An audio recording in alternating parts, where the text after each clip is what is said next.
On the evening of May the 8th, 1945, the prophecy came true. Joseph Goebbels had been dead for over a week by then, having taken cyanide in Hitler's bunker as the Soviet army closed in on Berlin. But as German officers stood in their homes and barracks across the shattered Reich, listening to the BBC announce Germany's unconditional surrender, they witnessed something Goebbels had warned about since 1939. They witnessed the power of truth. For 6 years, the Reich Ministry of Propaganda had told them that Germany was winning. For 6 years, German radio had broadcast victory after victory. For 6 years, they had been told that the enemy's broadcasts were lies designed to undermine German morale.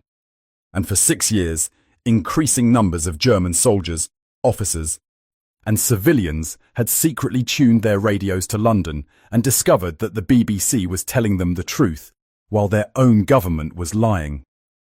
What those German officers heard that evening was not just the announcement of defeat. It was the confirmation of everything the BBC had been telling them for years, while Goebbels insisted it was propaganda.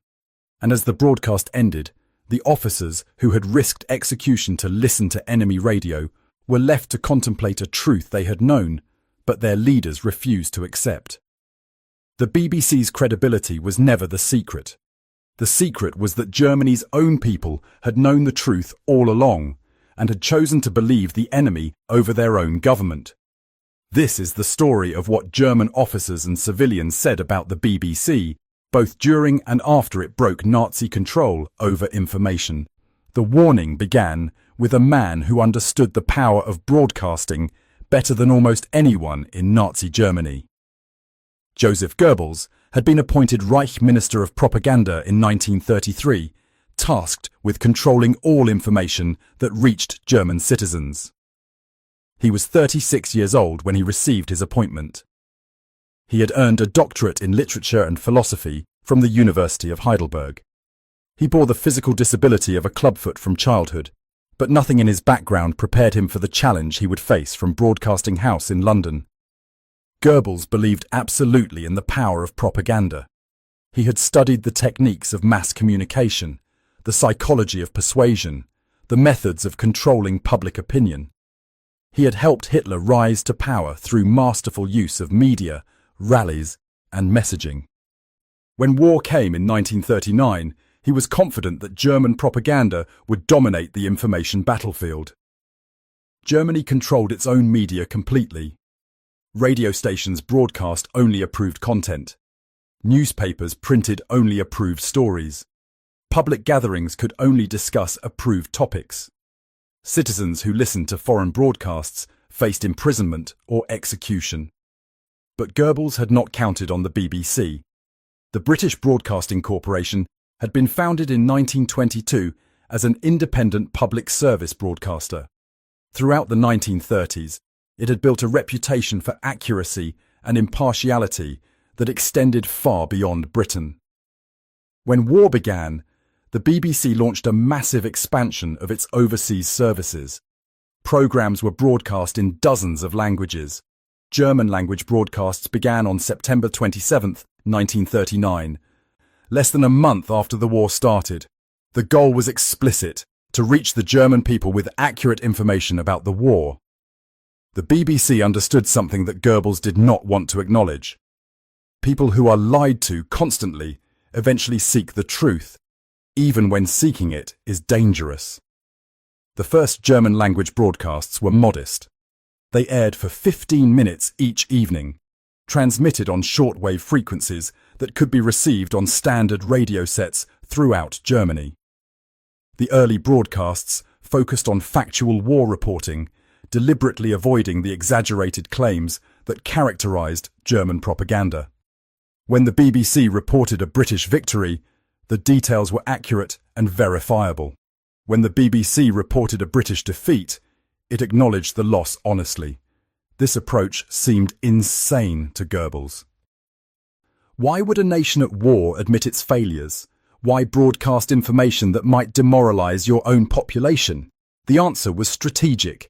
By telling the truth about defeats as well as victories, the BBC established credibility. German listeners who compared BBC reports with German propaganda notices began to realize that the British were more honest than their own government. Throughout 1940, as Germany conquered Poland, Denmark, Norway, the Netherlands, Belgium, and France, German propaganda celebrated an unbroken string of victories. And to be fair, Germany was winning. The Wehrmacht seemed invincible. But Goebbels made a critical mistake in how he presented these victories. German propaganda exaggerated everything. When German forces captured 10,000 prisoners, German radio announced 50,000.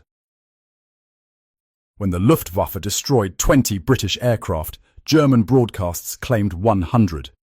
When German U-boats sank 3 merchant ships, German media reported 10. These exaggerations seemed harmless. They boosted morale and made Germany appear even more powerful than it was. But they created a credibility problem. German soldiers who had actually fought the battles knew the real numbers. Officers who had read the after-action reports knew the true casualties. When they heard German radio inflate the figures, they began to doubt other announcements. The BBC, by contrast, used conservative estimates. When British forces suffered a defeat, the BBC reported it with minimal spin. When the British evacuated from Dunkirk in May and June 1940, German propaganda declared it a catastrophic British defeat, the complete destruction of the British Army, the end of Britain's ability to continue the war. The BBC reported that approximately 338,000 Allied troops had been evacuated. It acknowledged that equipment had been lost. It admitted the operation was a retreat. But it provided accurate numbers and explained that most of the troops had been saved. German soldiers who had fought at Dunkirk heard both broadcasts. They knew German forces had captured some prisoners, but that most British troops had escaped. When they compared the BBC's honest assessment with Goebbels' propaganda, they began to question which source was more reliable. 3 observations particularly struck German listeners during the early years of the war. First, the BBC reported German victories accurately, while German radio exaggerated them. This suggested the British were confident enough to acknowledge enemy successes. Second, the BBC admitted British defeats, while German radio pretended they never happened. This suggested British broadcasts could be trusted even when the news was bad. Third, the BBC provided specific details, names, dates, and locations that could be verified, while German broadcasts often gave vague generalities that could not be checked. The pattern became clear to anyone paying attention. The BBC was broadcasting news. German radio was broadcasting propaganda. Goebbels recognized the threat. In September 1939, immediately after German-language BBC broadcasts began, he issued the Radio Crimes Decree. It became a criminal offence to listen to foreign radio broadcasts. The penalty was imprisonment and, in some cases, execution. The decree was published in newspapers, posted in public places, and announced repeatedly on German radio.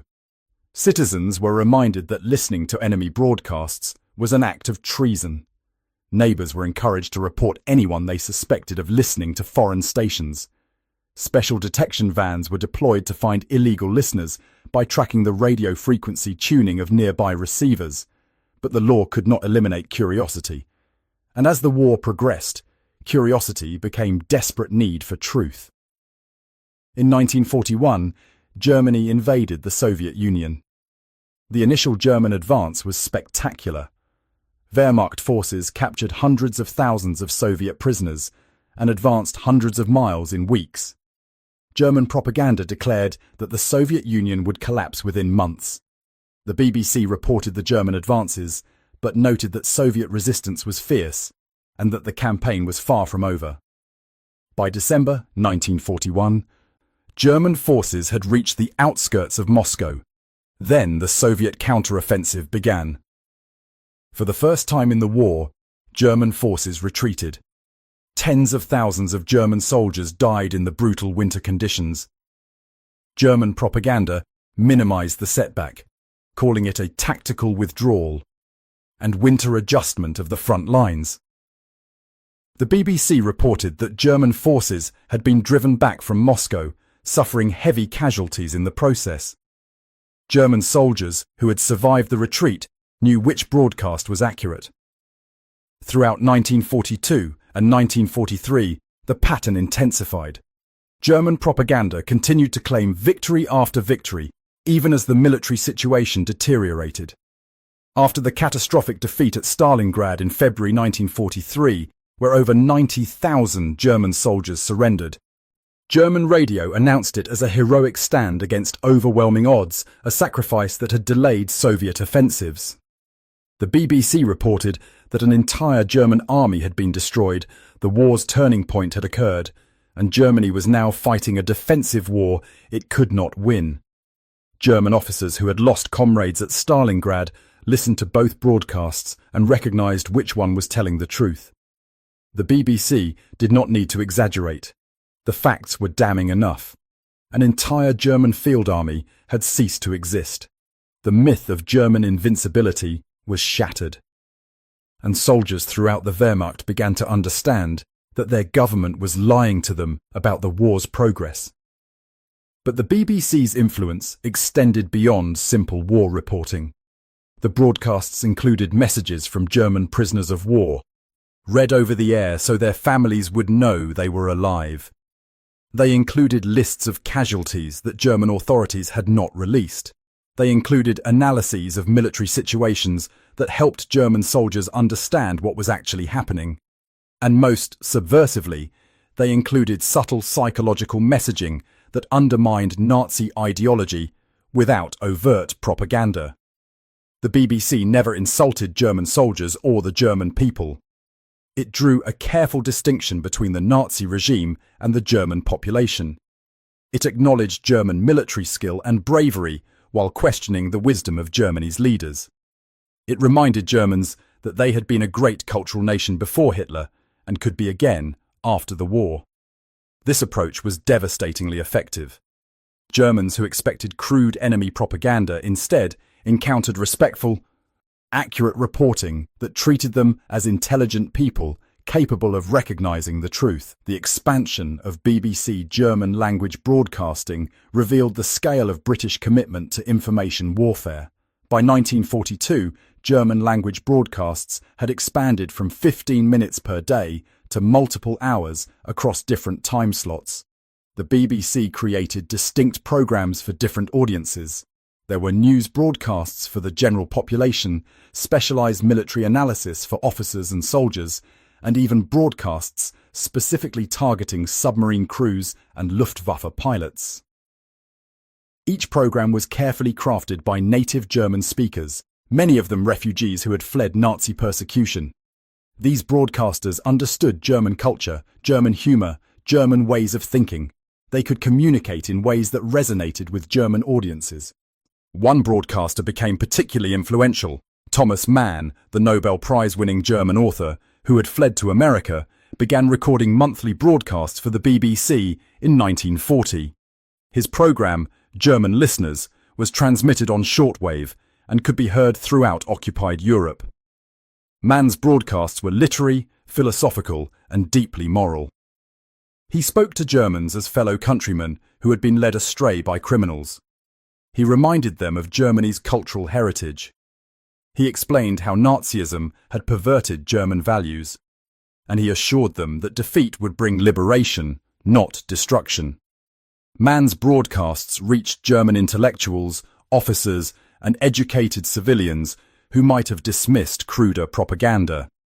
They listened because Mann was a German literary giant, a voice of cultural authority telling them truths their own government denied. By 1943, the Gestapo estimated that millions of Germans were regularly listening to foreign broadcasts. The actual number was impossible to determine because most listening was done in secret, alone, or with trusted family members. People would gather in homes, close the windows, lower the volume on their radios, and tune to the BBC. They risked imprisonment for themselves and their families. They risked being reported by neighbours, colleagues, or even their own children who had been taught in school to inform on parents who showed disloyalty to the regime. but they listened anyway because they needed to know the truth. German soldiers on leave would secretly tune to the BBC to find out what was really happening at the front. Officers would gather in private quarters and listen to BBC military analysis that was more accurate than their own intelligence briefings. Civilians would check BBC reports against German announcements and realise that German radio was lying about food supplies, casualty figures and air raid damage. The BBC's influence was greatest among prisoners of war. When German soldiers were captured by British or American forces, they were often stunned by the treatment they received. They had been told by German propaganda that Allied forces would torture or execute prisoners. Instead, they found themselves in camps where they were fed, given medical treatment, and allowed to listen to radio broadcasts. The BBC was played openly in POW camps. German prisoners could hear uncensored news for the first time in years. The psychological effect was profound. Prisoners who had believed German propaganda suddenly encountered reality. They learned that Germany was losing the war. They discovered that Allied bombing had devastated German cities. They heard casualty figures that explained why so many of their comrades had disappeared, and they realized that everything they had been told by their own government was a lie. The shift in POW attitudes was documented extensively. British and American intelligence officers conducted thousands of interviews with German prisoners between 1943 and 1945. These interviews revealed a pattern of disillusionment that intensified as the war progressed. Early in the war, German prisoners were often defiant, certain that Germany would win. By 1943, most prisoners expressed doubt about German victory. By 1944, many openly stated they were glad to be out of the war. The common thread in these interviews was the BBC. Prisoners repeatedly mentioned that listening to BBC broadcasts in the camps had revealed the truth about Germany's situation. One officer told his interrogators that the first thing he did after being captured was ask to hear the BBC news. He had been listening secretly in Germany for 2 years, and he wanted to hear it without fear for the first time. The Gestapo made extensive efforts to suppress BBC listening. Agents infiltrated neighbourhoods, watching for signs of illegal radio use. They monitored which frequencies radios were tuned to when they entered homes on searches. They arrested people suspected of spreading information that could only have come from foreign broadcasts. The penalties were severe. Ordinary citizens caught listening faced prison sentences of months or years. Repeat offenders could be sent to concentration camps. Those caught in the military faced military courts and potential execution for undermining the war effort. Between 1939 and 1945, thousands of Germans were arrested, imprisoned, or executed for listening to foreign radio. But enforcement was inconsistent. Local authorities had limited resources and could not monitor every home. Many Germans developed techniques to minimize risk. They would tune their radios to German stations when not in use. They would listen at low volumes with towels stuffed around the radio to muffle sound. They would listen only when alone or with trusted family members. They would never discuss what they heard outside their immediate household. Some families developed code words to warn each other when someone was listening. Others simply accepted the risk as necessary to access reliable information. The determination to hear the truth was stronger than the fear of punishment. In 1944, as Allied forces landed in Normandy and Soviet armies advanced from the east, the gap between German propaganda and reality became impossible to hide. German radio continued to announce victories that never happened and minimize defeats that were catastrophic. The BBC reported the liberation of France, the destruction of German armies, the approach of Allied forces toward the German border. Germans who listened to both broadcasts understood that their country was being crushed. They heard the BBC describe battles that German radio denied had occurred. They compared the BBC's maps of Allied advances with official German announcements and realized their government was lying about the war's trajectory.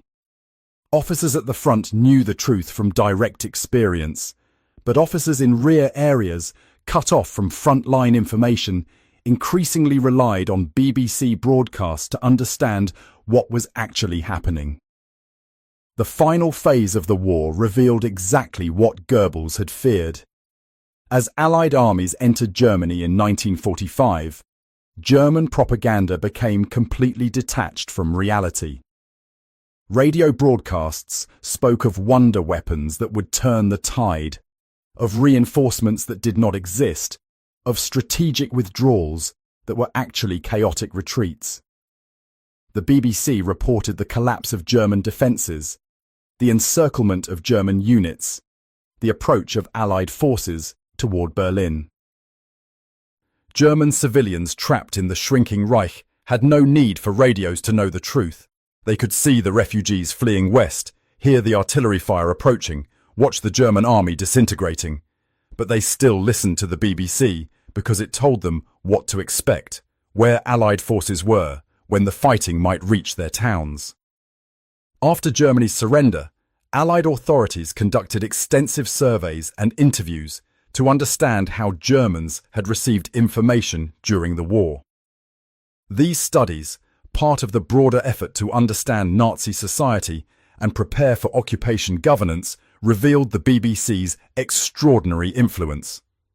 Survey results indicated that approximately 10 to 15 million Germans had listened to BBC broadcasts at some point during the war. In the war's final year, the number of regular listeners may have reached 15 million or more. These figures represented a significant portion of the German adult population. The BBC had become the most trusted source of information in Germany, despite being an enemy broadcaster and despite the severe penalties for listening. German officers who were interrogated after the war spoke candidly about the BBC's credibility. A Wehrmacht colonel told American interrogators that by 1943, officers at his headquarters routinely listened to the BBC to get accurate situation reports. He explained that German intelligence reports were often delayed, filtered through propaganda channels, or simply false. The BBC provided timely, accurate information that helped them understand the strategic situation. Another officer described listening to BBC military analysis and finding it more sophisticated than German briefings. The BBC's commentators understood modern warfare, explained Allied strategy clearly, and provided context that German propaganda lacked. A Luftwaffe pilot who had been shot down in 1944 said the most shocking thing about being a prisoner was discovering that the BBC had been telling the truth all along. He had listened occasionally in Germany, but always assumed the broadcasts were partially propaganda. In the POW camp, he had access to newspapers, maps, and uncensored information. He compared what he was learning with what the BBC had reported months earlier. The match was nearly perfect. The BBC had accurately described German military losses that German radio had never acknowledged. It had correctly predicted the trajectory of the war. It had told the truth when his own government had lied. The realization was devastating. He had fought and risked his life for a regime that had deliberately deceived him about everything. Civilians interviewed after the war described similar experiences. A woman from Hamburg said her family had started listening to the BBC after the first major air raids in 1943. German radio had minimized the damage and claimed that air defences had shot down most of the attacking bombers. But she could see the destroyed buildings, smell the smoke from burning neighbourhoods, and count the casualties in her own street. When the BBC reported that hundreds of bombers had struck Hamburg and caused massive damage, she knew it was accurate because she had witnessed it. From that point, her family trusted the BBC more than German radio for all war news. A former Hitler Youth member described his disillusionment. He had been a fervent Nazi believer as a teenager, accepting everything he was taught in school and youth organisation meetings. but his father had secretly listened to the BBC and occasionally shared information with him. At first, he reported his father to his Hitler Youth leader, but the leader told him to ignore it unless his father spread defeatist statements publicly. Over time, he began to notice that events his father predicted based on BBC broadcasts came true, while events predicted by German propaganda did not. By 1944, he was listening to the BBC himself, realizing that the regime he had idolized had been lying to him throughout his youth. The fundamental truth that emerged from these interviews was simple and stark. A government that consistently lies to its people eventually loses their trust. The Nazi regime had created a sophisticated propaganda apparatus that controlled all official information. But it had made the critical error of assuming that control over information channels meant control over belief. Germans could not access uncensored German sources, but many could access foreign sources. And when they compared those sources with official propaganda, they discovered that their own government was systematically deceiving them. The BBC did not have to convince Germans that Nazism was evil. It simply had to report the truth about the war. The truth was damning enough. Goebbels never fully grasped why the BBC was winning the information war. His diaries show that he was aware of the BBC's influence and frustrated by his inability to counter it. He ordered German radio to attack BBC credibility, calling it Jewish propaganda and enemy lies. He demanded that listening be punished more severely. He created counter-programs designed to discredit foreign broadcasts. But he never understood the fundamental problem. The BBC was credible because it told the truth. German propaganda was not credible because it lied. No amount of clever messaging could overcome that basic asymmetry. You cannot convince people to disbelieve what they can verify with their own experience. In the final days of the war, as the Reich collapsed, Goebbels remained in Berlin with Hitler. On May 1st, 1945, one day after Hitler's suicide, Goebbels poisoned his 6 children and then had himself and his wife shot by SS guards. He chose death over witnessing the complete defeat of the regime he had served. He never heard the BBC broadcast the news of Germany's unconditional surrender. He never learned how thoroughly his propaganda apparatus had failed. But German officers and civilians throughout the shattered Reich did hear that broadcast. And many of them, having listened secretly to the BBC for years, felt a sense of relief that the lies had finally ended. The lesson of the BBC's triumph over Nazi propaganda extends beyond World War II. Goebbels possessed extraordinary skill in propaganda and media manipulation. He controlled the most sophisticated information apparatus in the world. He had the power of a totalitarian state behind his messaging. But he was defeated by an enemy broadcaster that simply told the truth. The BBC proved that in the long run, accuracy defeats propaganda. People who are intelligent enough to fight a war are intelligent enough to recognize when they are being lied to. And when they discover that their own government is lying while the enemy is telling the truth, they will choose truth over loyalty. As those German officers listened to the BBC announce their nation's surrender that May evening, they understood something that their leaders had never grasped. The BBC had not defeated Germany militarily. Allied armies had done that. But the BBC had defeated the Nazi regime's attempt to control information and maintain the illusion of inevitable victory. It had provided Germans with the truth when their own government would not. And in doing so, it had demonstrated that free, honest journalism is more powerful than even the most sophisticated propaganda machine. If you found this account of the BBC's influence on German officers and civilians valuable, please consider liking this video and subscribing to this channel. We are dedicated to bringing you accurate historical content based on verified sources and documented testimony. Share this video with others who appreciate understanding history from multiple perspectives and leave a comment telling us which aspect of World War II information warfare you would like us to explore next. Your support allows us to continue producing educational content that brings important historical lessons to new audiences.